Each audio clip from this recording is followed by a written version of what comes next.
Hi, welcome to Viji's info. இன்றைக்கி நம்ம நல்ல குழந்தைங்க பெரியவங்க எல்லோரும் விரும்பி சாப்பிட்ற ஒரு மஷ்ரூம் பன்னீர் பெப்பர் கிரேவி வைப்போமா? சூப்பரான டேஸ்ட்டாக இருக்கும். நல்லா சிம்பிள் தான். நான் நல்ல மஷ்ரூமை க்ளீன் பண்ணி கொஞ்சம் பெரிய பெரிய பீஸாக கட் பண்ணி வச்சுருக்கேன். அதே மாதிரி பன்னீர் கொஞ்சம் பெரிய பீஸாக கட் பண்ணி வச்சுருக்கேன். பூண்டு பொடி பொடியாக கட் பண்ணி வச்சுருக்கேன். நல்ல பொடியாக ரொம்ப பொடியாக கட் பண்ணி வச்சுக்கோங்க. தக்காளி ஒரு தக்காளி சின்ன சின்ன பீஸாக கட் பண்ணி வச்சுருக்கேன். பெரிய வெங்காயம் சின்ன வெங்காயமும், பெரிய வெங்காயம் 1, சின்ன வெங்காயம் ஒரு 7-8 வெங்காயம் பொடியாக கட் பண்ணி வச்சுருக்கேன். இவ்வளவு தான் நமக்கு நல்ல மசால் பொடி தேவையானது. இந்த மசால் பொடியில் நமக்கு மிளகாய் வத்தல் பொடியும் தனியா பருப்பு எல்லாம் சேர்ந்து கலந்த ஒரு மசால் ரெடி பண்ணி வச்சுருக்கேன். பெப்பர் 1-2 வறுத்து 1-2 பொடி பண்ணி வச்சுருக்கேன். ரொம்ப நைஸாக பொடி பண்ண வேண்டாம். 1-2 பொடி பண்ணி வச்சுருக்கேன். மஞ்சள் தூள் ஒரு 1/4 ஸ்பூனு. உப்பு தேவைக்கு ஏற்ற மாதிரி நம்ம போட்டுக்கலாம். இப்போ நம்ம இந்த பன்னீர் எடுத்து கொஞ்சமாக கார்ன்ஃப்ளவரில் துவைச்சி எடுத்துக்கலாம். நல்ல மொறுமொறுன்னு இருக்கிறதுக்காக கொஞ்சமாக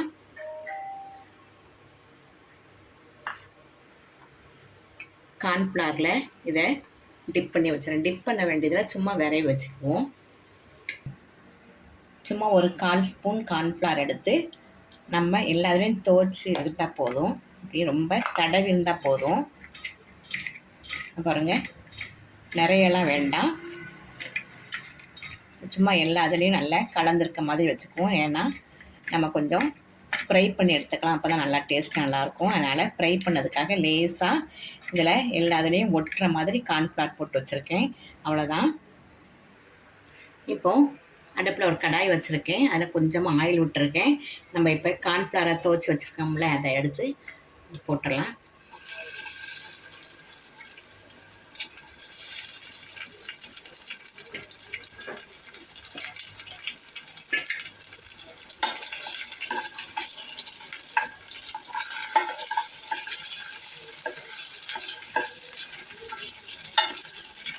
ஒரு 2 நிமிஷம் வதங்கினா போதும்.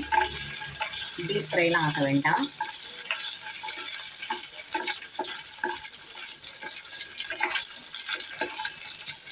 இந்த அளவு ஃப்ரை ஆனால் போதும். நம்ம இதை எடுத்துடலாம்.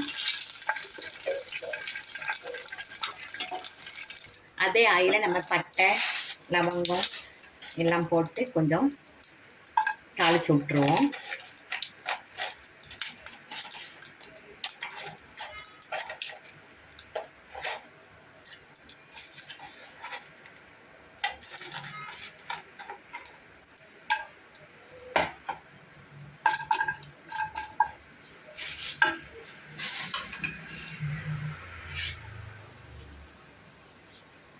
இப்போ ஆனியன் போட்டுடலாம்.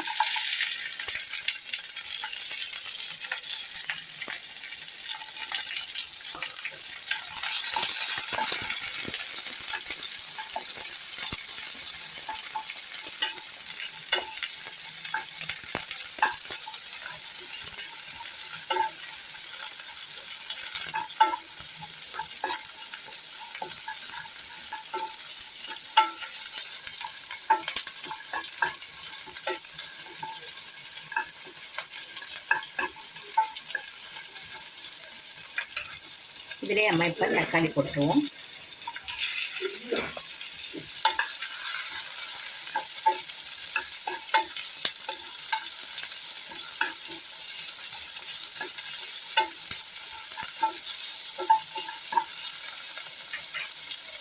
கட் பண்ண பூண்டை போட்டுடலாம்.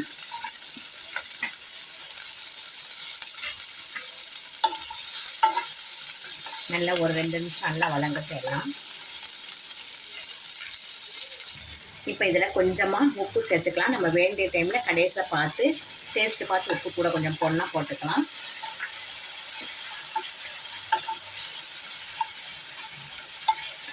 இப்போ நம்ம எடுத்து வச்சுருக்க மசால் பொடி போட்டுடலாம். மிளகாவும் நல்ல தனியா எல்லாம் சேர்ந்த மசால் பொடி குழம்பு பொடி இருந்தால் கூட உங்கள் வீட்டில் குழம்பு பொடி இருந்தால் கூட போட்டுக்கலாம்.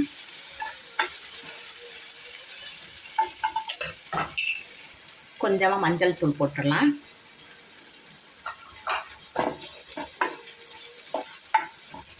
கொஞ்சம் நல்லா தண்ணி தெளித்து வேக விட்டுருவோம். நல்லா வேகட்டும்.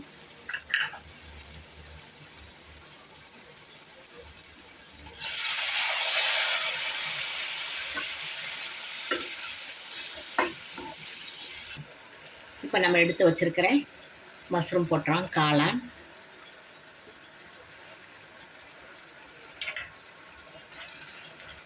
இதில் உள்ள தண்ணி நல்லா இறங்கும். இப்போ அதனால் ஒரு 5 நிமிஷம் நல்லா கொதிக்க வைப்போம்.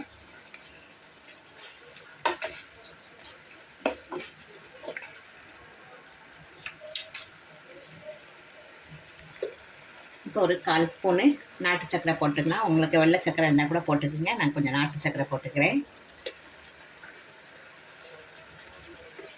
இப்போ நம்ம பன்னீர் சேர்த்துடலாம்.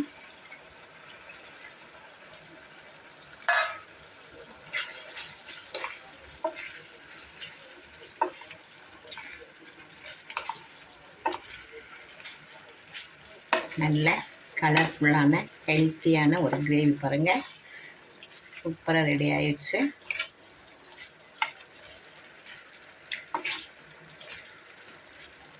இது 1 நிமிஷம் மட்டும் அப்படியே அடுப்பில் இருக்கட்டும். நீங்கள் இன்னும் கொஞ்சம் லிக்விடாக வேணும்னா கொஞ்சம் தண்ணி விட்டு நல்லா வதக்கிக்கலாம். நான் கொஞ்சம் சப்பாத்திக்கு தான் செய்வேன், அதனால் கொஞ்சம் நல்ல செமி கிரேவியாக வச்சுருக்கேன். இப்போ நம்ம பெப்பர் 1-2 பொடி பண்ணி வச்சுருக்கோம் இல்லையா, அதை போட்டுடலாம். உங்களுக்கு காரம் தகுந்து பார்த்துக்குங்க. மிளகாத்தூள் கொஞ்சம் கூடவே போட்டிருந்தீங்கன்னா இதை கொஞ்சம் கம்மி பண்ணிக்கோங்க. அவ்வளோதான்.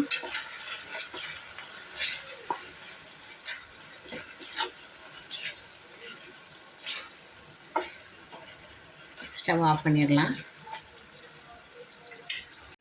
நல்ல டேஸ்டான சூப்பரான ஒரு கிரேவி பாருங்கள். மஷ்ரூம் பன்னீர் பெப்பர் கிரேவி நல்ல டேஸ்ட்டாக இருக்கும். நல்லா ஹெல்த்தியானதும் கூட. நல்லா குழந்தைங்களுக்கு பெரியவங்களுக்கு நல்ல ப்ரோட்டீன் சத்து ரொம்ப நிறைஞ்ச ஒரு கிரேவி ரெடி ஆகிடுச்சு. நம்ம வீட்டிலே ரெடி பண்ணிடலாம். இதை நம்ம ரெஸ்டாரண்ட்லாம் இது மாதிரிலாம் கிடைக்கவே கிடைக்காது. நமக்கு நம்ம வீட்டில் செஞ்சால் இதே மாதிரி டேஸ்ட்டில் கிடைக்கும். இதை நீங்கள் செஞ்சு அசத்துங்க. ரொம்ப சத்துள்ள இந்த கிரேவியை அடிக்கடி உங்கள் வீட்டில் செஞ்சு அசத்துங்க. இந்த ரெசிபி பிடிச்சிருக்கும். பிடிச்சிருந்தால் லைக் பண்ணுங்கள், ஷேர் பண்ணுங்கள், சப்ஸ்கிரைப் பண்ணுங்கள், பெல் ஐக்கானை தட்டி விடுங்க. மற்றும் ஒரு நல்ல ரெசிபி உங்களை சந்திக்கிறேன். பாய்.